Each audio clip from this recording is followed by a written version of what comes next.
Kalau orang sudah mati nggak punya keinginan apa-apa. Saya beri contoh. Suatu hari kita dapat kabar ada salah seorang keluarga teman kita meninggal. Akhirnya waktu viewing dikasih. Kita datang ke rumah duka itu dan peti jenazah belum ditutup. Ya biasa sebagai penghormatan kita cuma lewat lihat gitu. Sebagai rasa empati pada keluarga itu. Nah pas waktu itu kita berdua, keluarga yang meninggal agak jauh karena sibuk dengan tamu-tamu yang lain. Nah teman kita ini yang kita aja nggak kenal orang itu. Begitu kita sampai di depan peti itu, tahu teman kita itu berkata, ini orang jelek pisan ya. Tiba-tiba dari depan itu orang itu nempeleng teman kita. Yang mati itu loh nempeleng teman kita. Jangan dikubur. Ngerti nggak maksudnya? Kenapa dia jangan dikubur? Ayo jawab, kenapa? Karena dia belum mati, masih bisa tersinggung. Masa orang mati diomongin jelek marah? Ngerti nggak hal ini? Ayo, yang suka tersinggung belum Kristen. Ingat itu. So tersinggung ngotot lagi. Saya tidak tersinggung. Nah itu apanya? Sekarang ini perkara kecil dalam hidup kita. Apa yang Papa mau atas kita? Mati. Mayat ajak judi. Bisa nggak? Nggak bisa. Mayat kasih uang. Ngerti nggak dia? Kalau mayat kasih uang ngerti, jangan dikubur, masih hidup dia. Dan apa saja dalam hidup ini. Jadi kita telah mati. Ini yang Papa kehendaki dalam kehidupan kita. Saudara bisa bayangkan kalau dunia nggak ada orang tersinggung, nggak ada perang. Betul nggak? Nggak ada perang. Gara-gara George Bush tersinggung dengan Saddam Hussein, Amerika ikut menyancur kayak begini. Simpel, gara-gara tersinggung. Merusak sekali itu. Merugikan banyak orang. Coba salah seorang baca Yakobus 3 ayat 16. Ya bawa kita bahasa Inggris. Indonesia dan Inggris, silakan. Yakobus di belakang. Sebelum kita payu setelah 1 Petrus. Yakobus 3 ayat 16. Ya. Sebab di mana ada iri hati dan mementingkan diri sendiri, di situ ada kekacauan dan segala macam perbuatan jahat. Sederhana, saudara. Di mana ada kekacauan dan segala macam perbuatan jahat, itu penyebabnya cuma 2. Ada iri hati dan ada orang egois. Bahasa Inggrisnya silakan. Ya, Pak Max. Ya, envy and selfish ambition. Perhatikan. Disorder and evil practice. Wih, ngeri sekali. Hanya karena 2 hal. Envy and selfish. Nggak ada yang lain. Rumah tangga kacau karena ada 2 hal itu. Negara kacau, tetangga kacau, community kacau karena ada 2 hal itu aja. Nggak ada yang lain. Maka itu jangan selfish. Saudara, hal yang paling menyedihkan di Amerika, masih begitu banyak keluarga terpisah. Kalau nggak suami di sana, istri di sini terus terpisah. Saya selalu berkata, jangan cari uang kalau merugikan rencana Tuhan. Untuk apa? Lebih baik miskin asal sama-sama. Setuju tidak? Yes. Lebih baik miskin asal sama-sama daripada uang banyak tapi nggak sama-sama. Itu bukan kehendak Papa kita.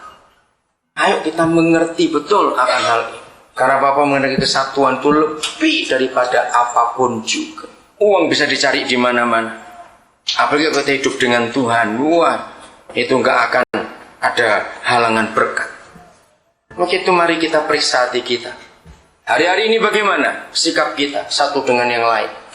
Dalam gereja bagaimana? Saudara, dalam gereja ketika kita tidak bisa saling melayani, kita nggak aktif, kita saling iri hati, saling dorong-mendorong, itu tugasmu, urusanmu. Betul tidak? Itu karena kita ada iri hati, ada selfish tadi itu. Gereja jadi kacau. Kata evil practice, wih, ngeri sekali. Maka itu mari kita periksa diri. Kerukunan kita dalam keluarga, itu yang buat gereja jadi penuh surga.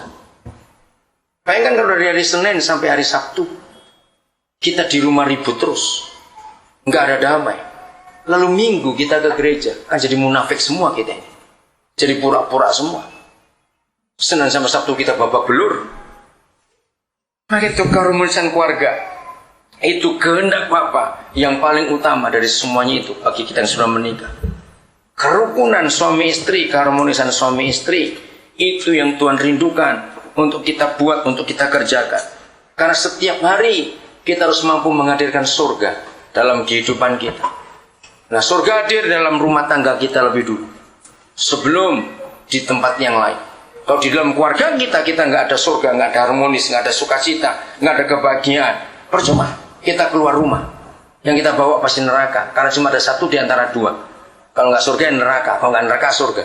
Dan cuma itu saja. Maka keluarga kita akan jadi seperti apa? Itu tergantung bagaimana kita menjadikan itu. Itu yang Tuhan mau, yang Tuhan rindu untuk kita. Supaya dunia ini segera melihat Yesus lewat kita masing-masing. Ayat terakhir, kita harus jujur sebentar ini kalau kita menghampiri Bapa di surga. Apa yang ada dalam hati kita, supaya Dia nyatakan diri lebih jelas. Galatia 2. Kembali ke Galatia 2, ayat yang terkenal. Galatia 2, ayat yang ke-19 dan 20. Galatia 2, 19 dan 20, saya akan baca. Sebab aku telah mati oleh hukum Taurat dan untuk hukum Taurat, supaya aku hidup untuk Tuhan. Jangan panggil Allah, Allah itu Tuhannya orang Islam, bukan Tuhan kita. Kembalikan pada yang punya Tuhan. Aku telah disalibkan dengan Kristus. Lihat ini. Salah satu ciri Kristen yang utama adalah telah mati dan telah disalibkan dengan Kristus. Sampai 20 indah. Namun aku hidup, tetapi bukan lagi aku sendiri yang hidup, melainkan Kristus yang hidup di dalam aku. Dan hidupku yang kuhidupi sekarang ini di dalam daging adalah hidup oleh iman dalam Anak Tuhan yang telah mengasihi aku dan menyerahkan dirinya untuk aku. Kalau kita gabungan ini Kolose 3 dengan ayat 3 dengan ini jelas sekali. Hidup kita ini nyawa sambungan istilahnya. Karena kita telah mati, amin. Kita telah mati dalam dosa. Kita pun telah mati karena disalibkan dengan Yesus. Lalu kenapa kita hidup? Hidup ini hidup Yesus. Hidup yang kuhidupi di dalam daging sekarang ini adalah hidup karena Yesus. Nah, kalau kita hidup dengan hidup Yesus, saudara, maka bukan hidup manusia kita lagi, amin. Maka kalau kita hidup seperti itu, wah, indah sekali. Tuhan akan dipermuliakan dalam kehidupan kita. Setiap hari kita buat apa saja, hanya kehendak Bapa yang kita buat, kehendaknya, keinginannya, kehendaknya, keinginannya. Kenapa banyak orang tua pasti ribut, hampir pasti ribut dengan anak-anaknya kalau anaknya mulai pacaran? Pernah nggak saudara selidiki kenapa pasti ribut orang tua itu? Ributnya karena ada perubahan mendadak. Anak ini yang tadinya hidup untuk saudaranya, untuk orang tuanya, sekarang berubah hidup untuk pacarnya. Dikit-dikit pacarnya, dikit-dikit pacarnya, dikit-dikit pacarnya. Betul? Kenapa? Ya karena dia hidup untuk pacarnya. Memang jatuh cinta. Nah, seharusnya begitulah kita dengan Tuhan Yesus. Karena hidup kita itu dari Dia, bukan dari kita. Maka kita harus hidup untuk Dia. Anak muda yang sedang pacaran itu nggak ada kehendak lain. Kehendak papa mama pasti dibantah. Semua nggak kau untuk pacarnya. Tidak dosa memang. Lagi jatuh cinta. Nah, seperti itu yang Tuhan mau untuk kita. Lakukan kehendaknya. Karena Dia sayang kita. Dia sudah mati untuk kita. Roh Kudus menolong kita untuk kita jadi pelaku firman. Amin, saudara. Jadi melakukan kehendaknya itu priority. Ingat. Ingat tadi kita punya banyak pilihan, kita punya banyak keinginan, kita punya banyak kesibukan. Cari prioritinya yang mana, maka kita nggak akan salah. Tuhan memberkati kita semua.